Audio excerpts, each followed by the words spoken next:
A babysitting job. Seems so normal, right? A trusted arrangement between neighbors. This was in North Ogden, Utah. And just a simple act of trust, really. That's where this horrifying story of 16-year-old Alexis Rasmussen began, September 10, 2011. But it ended in this absolute tragedy, rooted in what the prosecution later called just a catastrophically misplaced decision by her mother. Yeah, we've taken a really deep dive into the source material on this one. It's devastating. We're focusing on the chronology, the betrayal, the calculated lives that followed, and also the pretty brilliant legal strategy they needed to actually prosecute the two adults responsible, Eric and Dia Millerberg. So Alexis Rasmussen, she was a Weber High student, goes over to the Millerberg house, supposed to be just a routine night. Her mom, Dawn Mieres, she was even texting her late, gave her permission to stay over. But what actually happened? Well, the prosecution put it bluntly. No babysitting going on here at all. The Millerberg house, it was operating under this dangerous intentional facade.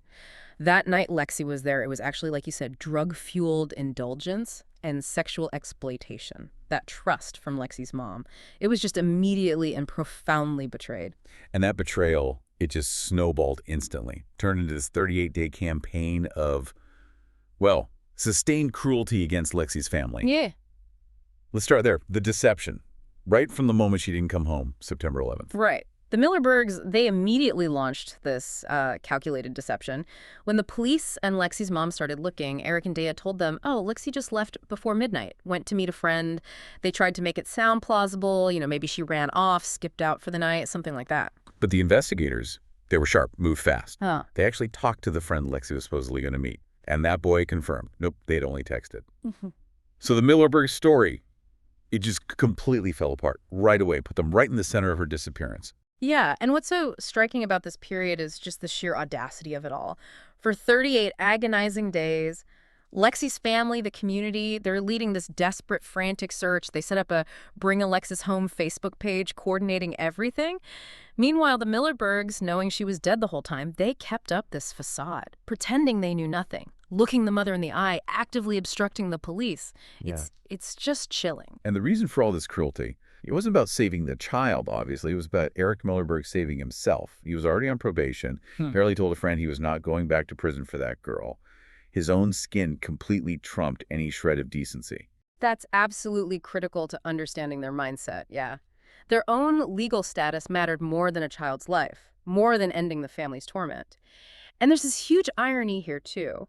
While they're busy lying and obstructing the search, they're actually getting into other trouble. Both Eric and Dia got arrested on totally unrelated charges.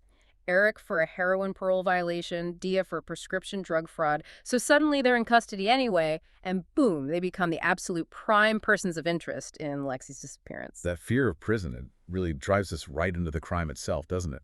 Let's look at these two adults, because the sources make it clear this wasn't just a one-off bad decision. This was like systematic exploitation. Eric Millerberg, 36 at the time, the architect of ruin, as some sources called him. Yeah, Eric had this really extensive criminal history. But more than that, he'd cultivated this predatory environment. The Millerberg home was known as a crash pad, basically. Teenagers could go there, get drugs. He openly bragged, apparently, about partying with teenage girls, supplying them with drugs, often in exchange for sex. And the evidence of this grooming, it's just chillingly specific. There's mention of Eric talking about another 16-year-old girl who wanted to be shot with narcotics. He apparently said he eventually did that for her. I mean, it establishes this clear, depraved pattern towards vulnerable kids. Exactly. And then you have Dia Millerberg. She was 40, a former nurse. That makes her complicity even more, I don't know, stark. Okay, she had her own struggles with addiction. The sources mention that. But her critical role here is she had medical knowledge. She knew what an overdose looked like. She probably knew how to potentially save Lexi. Yet she chose the cover-up instead. If we piece together that fatal night, mostly from Dia's own later testimony, the sequence is just horrifying. It was a rapid descent. Dia testified Eric prepared 3 syringes of heroin, one for him, one for her, and one for Lexi. After that initial dose, the testimony indicates multiple methamphetamine injections followed. And Eric, she said, prepared and personally injected Lexi each time, including 1 syringe directly into her neck. Wow. That toxic mix, it hit Lexi hard and fast. She reportedly said she was as high as she has ever been, complained about being intensely cold, tried taking a bath to warm up, and then she was found unresponsive on the bed. And Dea, the former nurse, described seeing mucousy stuff coming out of the right side of her mouth. She apparently tried CPR, but they quickly realized it was fatal. And this, right here, this is the huge moral turning point. You've got a medical emergency, a dying child. But instead of calling 911, they made a conscious, calculated decision, driven entirely by self-preservation, specifically Eric's probation. Dea testified really plainly later, "We decided police were not going to be called." That decision just dictates everything that followed, Yeah. the terrifying steps they took next. How did they dispose of her body? It was just cold, systematic. They dressed her body, wrapped it tightly in a blanket, placed it inside a large, Foot Locker-style box. Then they loaded that box into the trunk of their car. And this next detail, it just shows the complete moral vacuum they were in. It's almost unbelievable. They took their infant daughter with them when they drove out to dump Lexi's body in this remote, wooded area. But they left their 6-year-old child home alone while they did it. Yeah, it speaks volumes, doesn't it, about how addiction and self-interest had just completely warped their judgment, prioritizing getting rid of evidence over the safety of their own kids. Yeah. So after 38 agonizing days, thankfully, this cover-up finally cracked. Yes. The breakthrough came from a confidential informant, a man who, it turns out, had actually helped Eric move the body initially. Based on that crucial tip, police finally located Lexi's remains, October 18th, 2011. In a remote spot near I-84 in Morgan County. Finding her was huge, obviously. But because her body had been out there for over a month, the forensic challenges were massive. And this created the biggest legal hurdle for the prosecution, right? Absolutely. The body was described as badly decomposed. That complicated the autopsy significantly. They could identify her through dental records, sure. But the medical examiner, Dr. Joseph White, faced real limitations. Now, the toxicology report was damning. Lexi had, get this, 7 times the lethal amount of methamphetamine plus high levels of morphine. Dr. White confirmed that was certainly enough to explain the death. But he couldn't definitively rule out other causes because of the decomposition, so the official cause and manner of death listed as undetermined. The source material notes this was really the most intellectually honest conclusion he could reach given the state of the remains. Exactly. Intellectually honest, but it handed the defense this incredibly powerful tool. They could argue reasonable doubt all day long. Ask the jury, how do you know she didn't die from something else? The experts couldn't even say for sure. Okay, so this is where the legal strategy from the prosecutors, D. Smith and Christopher Shaw, gets really fascinating. And, frankly, pivotal. They knew trying for traditional murder or manslaughter, which rely on proving a clear cause of death, was probably a losing battle. So they strategically charged Eric with child abuse homicide. This was brilliant. Just brilliant. It completely reframed the whole case narrative. They shifted the focus away from the medical question, what exactly killed her, to the moral and behavioral question, which was, did Eric Millerberg recklessly exploit and abuse this minor child? Can you break that down a bit more? What did child abuse homicide actually require them to prove? How is it different from, say, reckless manslaughter? Okay, so with traditional reckless manslaughter, you usually focus on proving the specific lethal act was reckless. The child abuse homicide statute, though, it allowed them to basically sidestep that undetermined ruling. They only needed to prove 2 main things. First, that Eric was committing child abuse, giving her lethal drugs, the unlawful sexual contact, and second, that her death resulted from his reckless actions while committing that abuse. Ah, okay. So they didn't need to prove he intended to kill her, or even that the final injection was the sole definitive cause, just that his ongoing reckless abuse of a minor led directly to her death.